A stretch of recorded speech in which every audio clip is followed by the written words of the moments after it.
বিসমিল্লাহির রহমানির রহিম। পরম করুণাময় ও অসীম দয়ালু আল্লাহর নামে শুরু।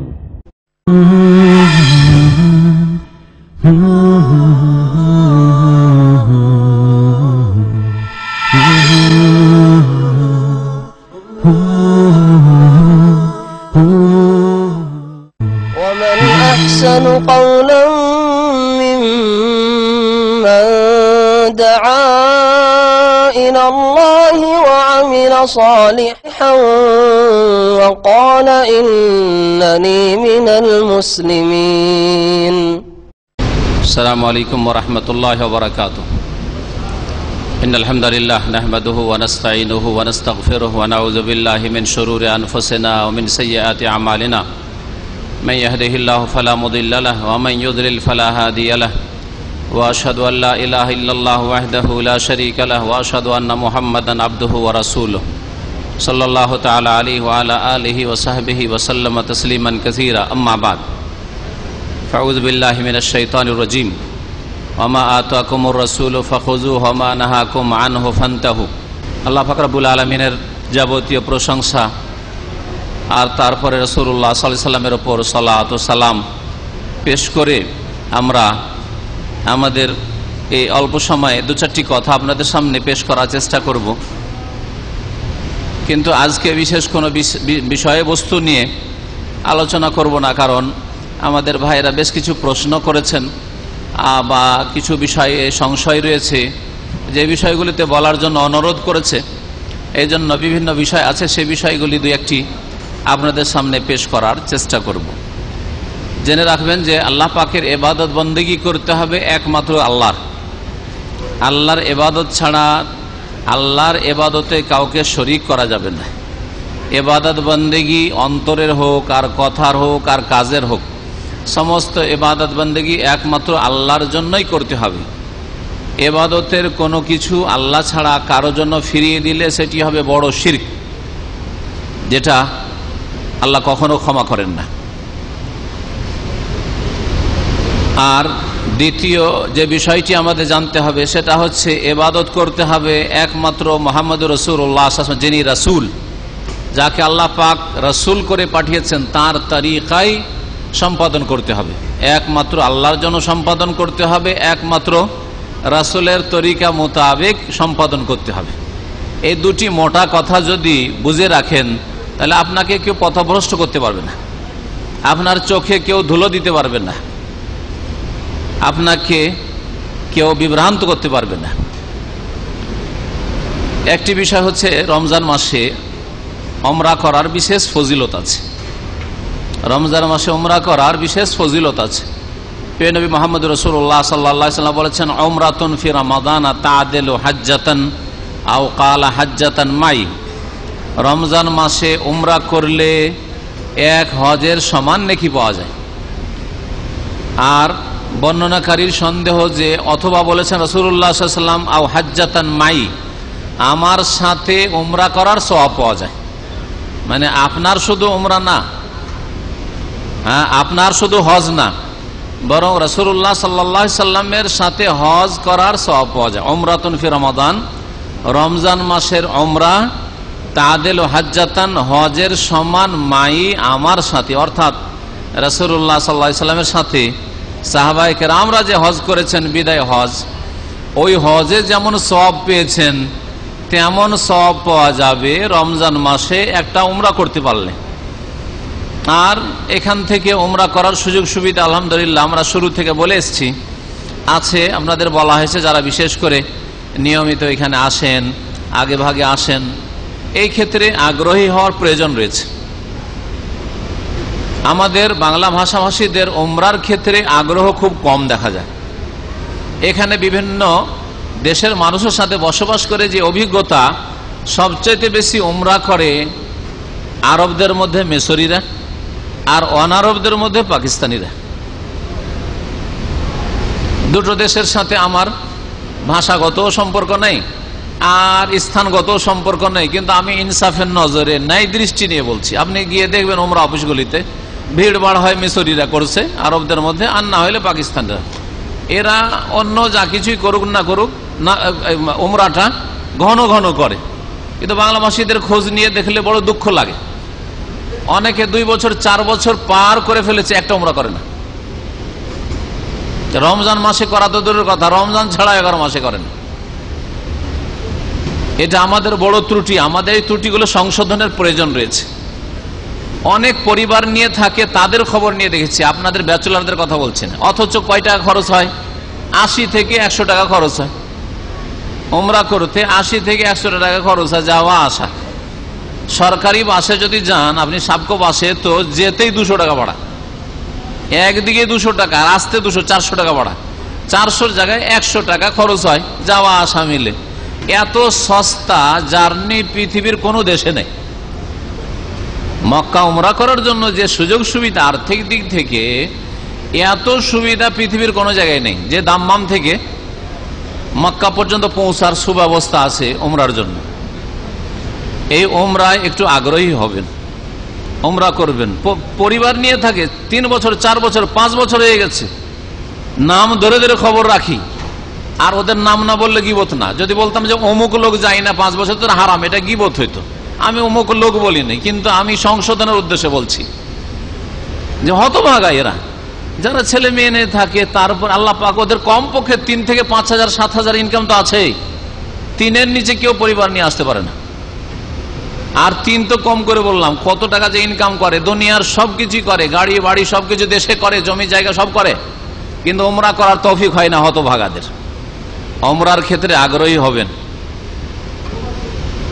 এর সাথে যে বিষয়টি সম্পর্কে আমাকে অনুরোধ করা হয়েছে বলার জন্য এক ভাইয়ের তরফে, সেটা হচ্ছে উমরা করতে গিয়ে অধিকাংশ লোক মদিনা যাওয়াকে জরুরি মনে করে, হজে গিয়ে মদিনা যাওয়াকে জরুরি মনে করে। এই একটি ভুল। এই ভুল আকীদাগত ভুল, বিশ্বাসগত ভুল। আপনার ফেতে মগজেই ভুল আছে, আমলের ভুল নাই, শুধু দেমাগে কলবে ভুল ঢুকে আছে। এই কলব থেকে এই বিভ্রান্তি গুমরাহিগুলিকে দূর করতে হবে। উমরার সম্পর্ক কাবা শরীফ আর মিকাত, তার আগে মিকাত থেকে ইহরাম বাঁধবেন, মিকাত আর কাবার তাওয়াফ আর সাফা মারওয়ার সাই, বাস। আর চুল কাটা, ঠিক না? আর কিছু আছে? তাহলে এগুলোর কোনো একটা কাজ মদিনা গিয়ে করতে হয় নাকি? চুল কাটেন মদিনা গিয়ে, নাকি কাজে মদিনা? তাহলে মদিনার সাথে উমরার কোনো সম্পর্ক নেই। হজের সম্পর্ক, হজ মিকাত, তারপরে কাবা শরীফ তওয়াফ করতে হবে, সাফা মারওয়া সাই করতে হবে, আর মিনা যেতে হবে, মুজদালিফা যেতে হবে, আরাফা যেতে হবে, ঠিক না? আর তার সাথে যে কাজগুলি আছে, কোরবানি করতে হবে, পাথর মারতে হবে ওই মেনাতেই, ইত্যাদি ইত্যাদি। বা শেষ জায়গার দিক থেকে মক্কা, মিকাত থেকে গেলেন মক্কা, মিকাত ধরলে একটা জায়গা হলো, 2 নম্বর জায়গা মক্কা, আল্লাহর ঘর বাইতুল্লাহ, 3 নম্বর মেনা, 4 নম্বর আরাফা, 5 নম্বর মুজদালিফা। এই 5টা জায়গার সাথে হজের সম্পর্ক। 5টি জায়গা ছাড়া 6 নম্বর কোন জায়গার সাথে হজের কোনো সম্পর্ক নেই। না গারে হীরা পাহাড়ের গুহার সাথে, না সুর পাহাড়ের গুহার সাথে, আর না অন্য কোন জায়গার সাথে, না মদিনার সাথে, না মসজিদে নববীর সাথে, না নবীর কবরের সাথে, কোনো সম্পর্ক নেই। হজের কোনো সম্পর্ক নেই। তাহলে একজন লোক মক্কাতুল মুকাররমায় গিয়ে এই 5টি জায়গা ঘুরে যে ইবাদত বন্দেগীগুলি করতে হয়, যদি করে চলে আসে, তাহলে তার ফুল হজ হল। হজের সামান্যতম ঘাটতি নেই। যে মনে করবে আরে হজ করলাম কিন্তু মদিনা গেলাম না, কোন যে বেয়াদবি করলাম, সামান্য একটু ঘাটতি থেকেই গেল, তার হজ বেদাতি হজ হবে। তার হজ, তার মগজে গুমরাহি ভরা আছে। সুতরাং এই গুমরাহির সাথে এই হজ শুদ্ধ হবে না। আকীদার সংশোধন আগে করতে হবে, কলবের হৃদয়ের সংশোধন আগে করতে হবে, ঈমানের সংশোধন আগে করতে হবে, তারপরে আমলের সংশোধন। আরো শুনেন, এই উমরা বা হজের সফরের সাথে সম্পর্কিত, হজে অথবা উমরাতে সফর করে গিয়ে মদিনা যে যায় মানুষ, মদিনা যান, যেতে আবার নিষেধ নাই, মদিনা যেতে নিষেধ নাই। তাহলে ভুল কোনটা?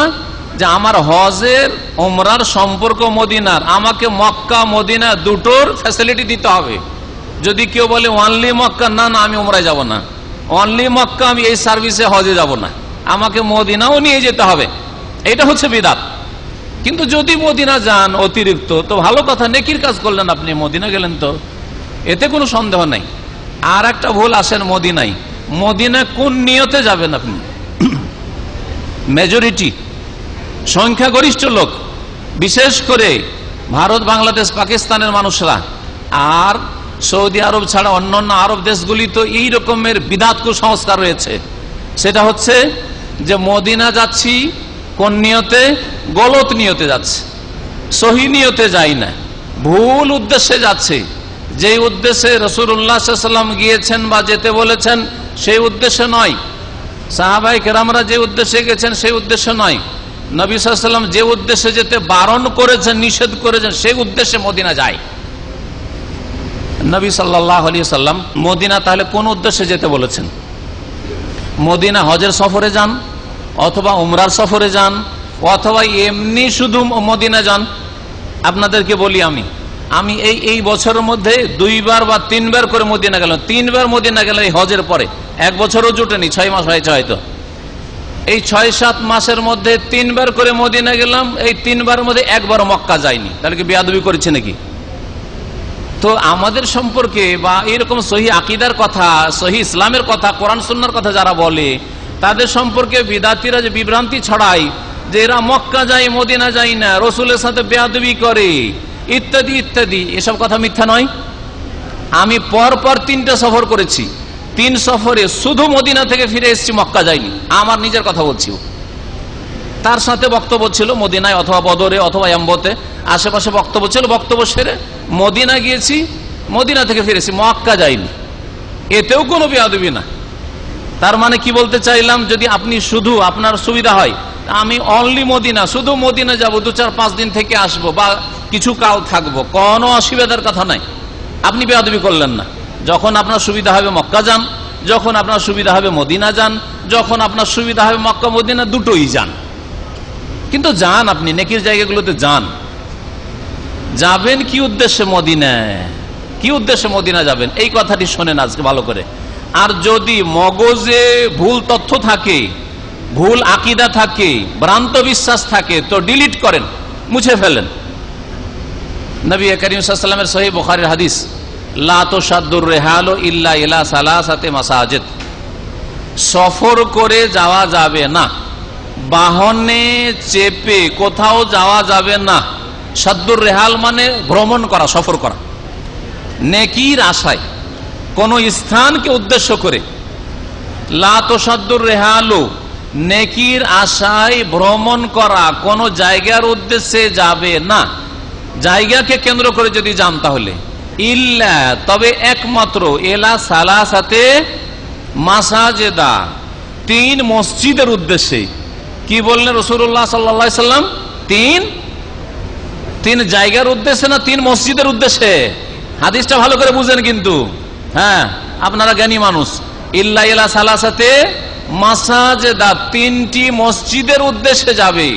যদি নবী বলতেন যে এলা সালাসাতে মাওয়াজিয়া, 3টি প্লেসের উদ্দেশ্যে যাবে, 3টি স্থানের উদ্দেশ্যে যাবে, তাহলে অর্থ আলাদা হয়ে যেত। তখন মদিনার অন্য কিছুর নিয়ত করতাম, কিন্তু এখানে আমার নিয়ত কি হবে? মদিনার মসজিদ হবে। তো মদিনা যখন যাবেন আপনি, তখন মসজিদের নিয়ত করবেন আপনি। নবী সাল্লাল্লাহু আলাইহি ওয়াসাল্লামের হাদিসটা পুরা করি। আল মসজিদুল হারাম, মসজিদে হারামের উদ্দেশ্যে, নেকির আশায় কোন জায়গাকে কেন্দ্র করে যদি সফর করতে হয়, মসজিদে হারাম কাবা ঘরের উদ্দেশ্যে তুমি যাবে। ওয়াল মসজিদুল আকসা, আর দূরবর্তী মসজিদ, মসজিদে আকসা হচ্ছে বাইতুল মুকাদ্দাসের, প্যালেস্টাইনের মসজিদ, এই মসজিদে আকসার উদ্দেশ্যে যাবে। তাহলে ফিলিস্তিনে আল খালিল নামে একটি শহর আছে, যেই শহর সম্পর্কে, সিটি সম্পর্কে বলা হচ্ছে যে ইব্রাহিম খলিলুল্লাহর কবর আছে, আমি আল খালিল যাচ্ছি সফর করে, অথবা আমি গাজ্জা যাচ্ছি সফর করে, এই উদ্দেশ্য করলে হবে না। আমি গাজ্জার উদ্দেশ্যে সফর করি না, আমি আল খালিলের উদ্দেশ্যে সফর করি না, আমি অন্য কোন শহরের উদ্দেশ্যে সফর করি না। আমি কোথায় সফর করছি? মসজিদে আকসার উদ্দেশ্যে সফর করবেন আপনি। আপনার টার্গেট হবে ফিলিস্তিন, কোন শহর নয়, ওই মসজিদে যাওয়া।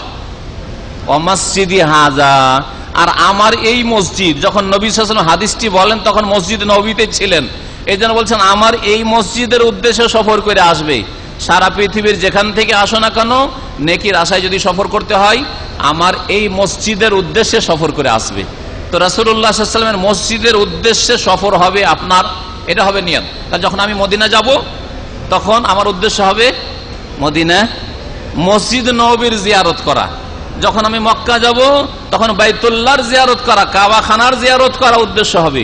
যখন আমি ফিলিস্তিনে যাব তখন আমার মসজিদে আকসা জিয়ারত করা উদ্দেশ্য হবে।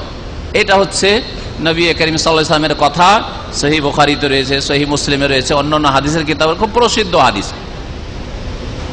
এই জন্য যারা কোরআন সুন্নাহর অনুসারী তারা বলছেন যে আপনি আপনার কিবলা ঠিক করুন, টার্গেট ঠিক করুন।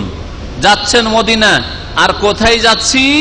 আমাদের দেশের অধিকাংশ মানুষরাকে জিজ্ঞেস করলে নবী পাকের রওজায় হাজিরি দিতে যাচ্ছি, নবী পাকের রওজায় হাজিরি দিতে যাচ্ছি, হ্যাঁ, নবীজির কাছে হাজিরি দিতে যাচ্ছি, বা নবীজিকে সালাম পড়তে যাচ্ছি, নবীজির উপর দুরূদ পাঠের উদ্দেশ্যে যাচ্ছি। এগুলি সবগুলি ভুল কথা, সবগুলি ভুল কথা। এটি আমার কথা না, মুহাম্মদ রাসূলুল্লাহ সাল্লাল্লাহু আলাইহি ওয়াসাল্লাম স্বয়ং বলছেন।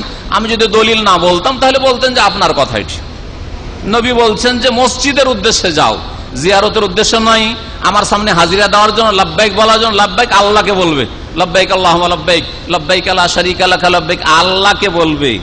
আর যদি বলে না হাজিরা দিতে, নবীর সামনে হাজিরা দিতে যাচ্ছি, রওজায়ে মোবারকে হাজিরা দিতে যাচ্ছি, আমি নবী পাকের কাছে দরবারে হাজিরা দিতে যাচ্ছি, এগুলি কথা কি শিরকি কথা হয়ে যায় না? চিন্তা করুন তো একটু। আল্লাহর সামনে লাব্বাইক মানে হাজির, লাব্বাইক মানে হাজির, আল্লাহ হাজির।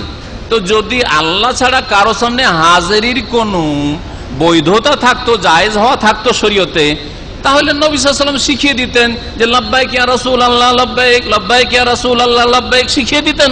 কেন শিখান নাই? কেন শিখাননি যে হে রাসূলুল্লাহ লাব্বাইক, মদিনা যখন ঢুকবেন লাব্বাইক ইয়া রাসূলুল্লাহ লাব্বাইক? তা তো করেন না, তা তো করেন না, তা তো শিখাইনি। আর করলে আপনি ভুল করবেন, নবী তো এটা শিখাইনি। নবী শিখেছে লাব্বাইক আল্লাহুম্মা লাব্বাইক, লাব্বাইক লা শারীকা লাক লাব্বাইক, ইন্নাল হামদা ওয়ান নি'মাতা লাকা ওয়াল মুলক লা শারীকা লাক। বারবার করে শরীক নাই তোমার, শরীক নাই তোমার, শরীক নাই তোমার।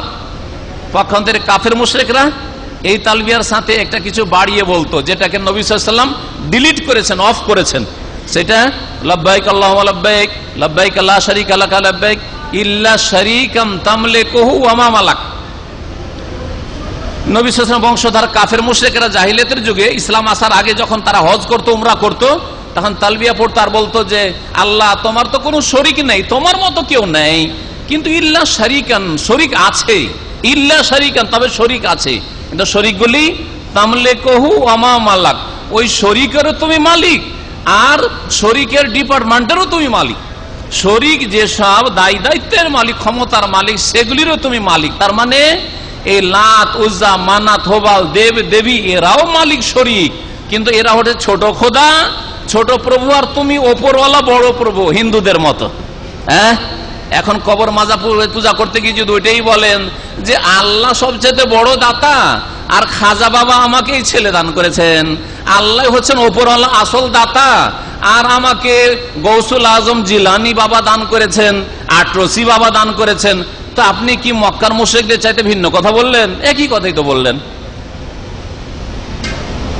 রাসূলুল্লাহ সাল্লাল্লাহু আলাইহি ওয়াসাল্লামের মসজিদ জিয়ারতের উদ্দেশ্যে মদিনা যাবেন, কখনো বলবেন না যে কবর জিয়ারত করতে যাচ্ছি, বা নবী পাকের রওজা মোবারক জিয়ারত করতে যাচ্ছি, বা হাজিরা দিতে যাচ্ছি, ওইসব কথা বলবেন না। তবে ভালো করে আরো শুনে রাখেন, সেটা হচ্ছে যখন মদিনা পৌঁছে গেছেন তখন আপনি রাসূলুল্লাহ সাল্লাল্লাহু আলাইহি ওয়াসাল্লামের কবরের সামনে দাঁড়িয়ে সালাম বলবেন, সালাম বলবেন। এটা আপনার জন্য সুন্নাত, কারণ আপনি হাজির হয়ে গেছেন মদিনায়। নিয়ত হচ্ছে যে মসজিদে নববীতে যাব, মসজিদে নববীতে চলে গেছি, আর মসজিদে নবীর পাশে হচ্ছে মায়েশার হুজরা কক্ষ, আর কক্ষে নবী সাল্লাল্লাহু আলাইহি ওয়াসাল্লামের কবর মোবারক রয়েছে। সুতরাং আপনি ওখানে গিয়ে যদি সালাম না পড়েন তো কেমন লাগে? অবশ্যই এটি ভালো লাগার কথা নয়। সেই জন্য আপনি মদিনা যখন যাবেন, আর আপনি তো রাত দিন যাচ্ছেন না, যারা মদিনায় থাকেন সকাল বিকাল বারবার সালাম করবে, সকাল বিকাল শুধু যাবেন আর কবর কাছে ভিড়ভাড় করবেন, তাদের জন্য এটা উচিত হবে না, তাদের জন্য এটা উচিত নয়। কারণ সাহাবায়ে কেরামরা মদিনায় বাস করতেন, সকাল বিকাল বা 5 ওয়াক্ত নামাজের পরে শুধু লাইন লাগাইতেন, এরকম কাজ করতেন না। আবার আব্দুল্লাহ বিন উমর রাদিয়াল্লাহু তাআলা ওমরের ছেলে আর প্রখ্যাত সাহাবী, আর হাদিসের বড়ই মুহাদ্দিস সাহাবী, আর সুন্নতের এত গুরুত্বের সাথে পাবন্দি করতেন তিনি। তার আমল বলছি, তার আমল হচ্ছে যখন তিনি সফর থেকে আসতেন, জিহাদের সফর থেকে, হজের সফর থেকে ফিরে আসলেন, উমরার সফর থেকে ফিরে আসলেন, বাইরে কোথাও গেছিলেন, মদিনার বাইরে গেছিলেন, সফর করে ফিরে আসলেন, মদিনায় ঢুকলে রাসূলুল্লাহ সাল্লাল্লাহু আলাইহি ওয়াসাল্লাম মসজিদে নামাজ পড়তেন। আর নামাজ পড়ার পরে তাহিয়াতুল মসজিদ পড়ে বা সফর থেকে ফেরার একটি নামাজ, সুন্নতি নামাজ আছে, নামাজ পড়ে বাড়ি ঢোকার আগে তারপরে নবী সাল্লাল্লাহু আলাইহি ওয়াসাল্লাম কবরের সামনে গিয়ে সালাম বলতেন। আবু বকর প্রথম খলিফার কবরের সামনে সালাম বলতেন। আর আব্বা যে উমারের কবর আছে, বাবার কবরের সামনে দাঁড়িয়ে বলতেন আসসালামু আলাইকা ইয়া আবাতি, হে আব্বা আপনার উপর সালাম। 3 নম্বরে বাপকে সালাম দিতেন। প্রথম বলতেন রাসূলুল্লাহকে সাল্লাল্লাহু আলাইহি ওয়াসাল্লাম, আসসালামু আলাইকা ইয়া রাসূলুল্লাহ, হে আল্লাহ রাসূল আপনাকে সালাম হোক। তারপরে আসসালামু আলাইকা ইয়া খলিফাতা রাসূলিল্লাহ, হে আল্লাহ রাসূল খলিফা আবু বকর আপনাকে সালাম হোক। তারপরে আব্বার সামনে গিয়ে আর আমিরুল মুমিনিন বলতেন না, কারণ আমিরুল মুমিনের চাইতে বড় হক হচ্ছে বাপের হক, বাপের হক। সুতরাং আসসালামু আলাইকা ইয়া আবাতি, হে আমার প্রিয় আব্বা আপনাকে আমার সালাম হোক, এই বলে তারপরে বাড়িতে ফিরে আসতেন। তা আমাদের কাছে দলিল প্রত্যেকটি রয়েছে। আপনি যখন সফর থেকে আসছেন, অনেকদিন পরে গিয়েছেন, মদিনা গেছেন, রাত দিন ওখানে থাকেন না তখন, বা মদিনায় থাকেন কিন্তু দীর্ঘদিন আপনি সালাম বলেননি, তো যান মাঝে মাঝে গিয়ে সালাম বলেন। কিন্তু ডেলি ডেলি লাইন লাগাবেন তাহলে তো মুশকিল করে দেবেন সারা বিশ্বের মুসলিমদের জন্য, যারা দূর দূর থেকে বছরে 5 বছরে আসছে তাদের জন্য। সেজন্য মদিনা থাকার লোক সকাল বিকালে এরকম সালাম করবেন না, এগুলো বিদাতি কাজ। কিন্তু যারা দূর থেকে যাচ্ছেন, মসজিদ নববীতে নামাজটা পড়ে নেন আপনি তাহিয়াতুল মসজিদ, আর তার বা ফরজ নামাজের টাইম হলে ফরজ নামাজ, আর তারপরে আপনি রাসূলুল্লাহ সাল্লাল্লাহু আলাইহি সাল্লামের কবরের সামনে সালাম বলেন, তারপরে আবু বকরের কবরের সামনে সালাম বলেন, উমরের কবরের সামনে সালাম বলেন, এই সালাম বলবেন। জি হ্যাঁ, এইভাবে আপনি সালাম করেন, কিন্তু নিয়তটা যেন ঠিক থাকে যে আপনি মসজিদে নববীতে যাচ্ছেন নামাজ পড়ার উদ্দেশ্যে। আল্লাহ পাক যেন এই বিষয়গুলি বুঝার এবং সংশোধন করার তৌফিক দান করেন।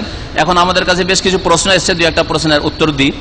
ইফতারের সময় অনেকে বাম হাত দিয়ে পান করে, এই ব্যাপারে আপনাদেরকে একটু স্মরণ করাইতে বলছেন ভাইরা। দেখেন, বাম হাতে যেমন খাওয়া হারাম তেমনি পান করাও হারাম, ভালো করে মনে রাখেন। বাম হাতে দাঁড়িয়ে পান করার অবকাশ আছে, কিন্তু বাম হাতে পান করার কোনো অবকাশ নেই, নিষেধ আছে, হারাম। দুটো মশলায় পার্থক্য আছে। দাঁড়িয়ে কোনো সময় একটা কিছু খেয়ে নিলেন, অপছন্দনীয় কাজ করেন, মাকরু, কিন্তু বাম হাতে খাওয়া দাওয়া করা বা পান করা এটি হারাম, নাজায়েজ কাজ। নবী করিম সাল্লাল্লাহু আলাইহি ওয়াসাল্লাম বলেছেন যে লা ইয়াকুলু আহাদুকুম বিশিমালিহি ওয়ালা ইয়াশরাব বিশিমালিহি, তোমাদের কোন মানুষ যেন বাম হাতে না খায় আর না পান করে, দুটোই নিষেধ করেছে সমানভাবে। কেন?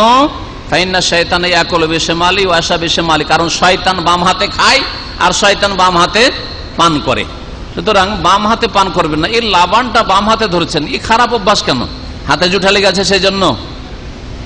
এই কুসংস্কার, এটা হাতে জুঠা লেগে আছে তো কি হইলো? আপনার বাড়ির গ্লাস থাকলে তো অসুবিধা নেই, তো ওয়ান টাইম ইউজের ভাই, তারপরে আপনি তো ফেলে দিচ্ছেন, তো জুঠো হাতে নিলে অসুবিধাটা কি? অন্য লোকও যদি পাশে খায় তারপরেও আপনার জন্য চলবে না যে আপনি বাম হাতে পান করছেন। তো এখানে তো আপনি ওয়ান টাইম ইউজ করছেন, বোতলটাও ইউজ করছেন, লাবানটাও ইউজ করছেন একবার, তো ডান হাতে আল্লাহর রাস্তায় পান করেন। বাম হাতে খবরদার আপনার পান করবেন না, না হলে হারাম কাজ করবেন, আর হারাম কাজ সবসময় হারাম। রোজার অবস্থায় খাওয়া দাওয়া হারাম, কিন্তু বাম হাতে পান করা সবসময় হারাম। সুতরাং এই বিষয়গুলির খেয়াল রাখবেন। উমরা গিয়ে অনেকে চুল কাটেন না, না চুল কাটলে ওয়াজিব ছেড়ে চলে আসলে উমরা অসম্পূর্ণ থাকবে। চুল কাটা উমরাতে ওয়াজে মাথা মুন্ডন করতে হবে, এটা উত্তম। আর মাথা মুন্ডন না করলে মেশিন লাগিয়ে পুরো মাথা থেকে চুল ছোট করতে হবে, পুরো মাথা থেকে। আর ওই যে বিদাতিরা ছোট ছোট কেচি নিয়ে, আর কিছু পেট পূজারি ছোট ছোট বাচ্চাগুলো কেচি নিয়ে ঘুরে মারোয়ার উপর, আর আপনি 2 রিয়াল 3 রিয়াল সস্তাতে পেয়ে গেলেন, এই দিক থেকে একটু, এই দিক থেকে একটু, এই দিক থেকে একটু নিলেন, এটা জায়েজ না। এইভাবে উমরা হয় না, এই জন্য এরকম কাজ করবেন না। অবস্থায় অনেকে ছবি তোলেন না, বিনা প্রয়োজনে ছবি তোলা জায়েজ নয়। বিনা ইসলামের কোনো স্বার্থ যদি না থাকে ছবি তোলা জায়েজ না। দেখেন, আমরা দেশ বিদেশে প্রোগ্রামে যাই, কিন্তু আমাকে অনেকে বলে শখের সাথে পাশে এসে দাঁড়িয়ে গেল, শেখ আপনার সাথে ছবি নেবো। আমি বলছি নিষেধ, সরি, দুঃখিত, আমি ছবি দেবো না। কিন্তু আমার বক্তব্য এতে ফায়দা আছে, সেই জন্য ছবি। এখানে ইসলামের খাতির। ধরেন আপনাদের ইফতারের খাবারের পয়সার ব্যবস্থা করতে হবে, এখন একটা রিপোর্ট দিতে হবে, সেই জন্য যদি কেউ ছবি নেই, অথবা প্রচার মাধ্যমে দেবো, ফেসবুকে দেবো, আপনার টুইটারে দেবো, যার ফলে কিছু ডোনার দান খায়রাত করবে, যে যার মাধ্যমে ইফতার ক্যাম্পটা চলবে, তাহলে জায়েজ। কিন্তু এমনি এমনি শখ করে এসে দাঁড়িয়ে গেলেন একটু ছবি নেবো, এগুলো জায়েজ নয়, এগুলো নাজায়েজ কাজ। আর বিশেষ করে ইবাদতে, হজে যাচ্ছেন, উমরায় যাচ্ছেন, খেলতামাশা করছে, মনে হচ্ছে ফিল্ম স্টুডিও বানিয়ে ফেলেছে সাফা মারওয়াকে, এগুলি জায়েজ নয়। আর বাকি দু একটা প্রশ্ন বাকি তাহলে ইনশাআল্লাহ তাআলা কালকে জবাব দেওয়া যাবে।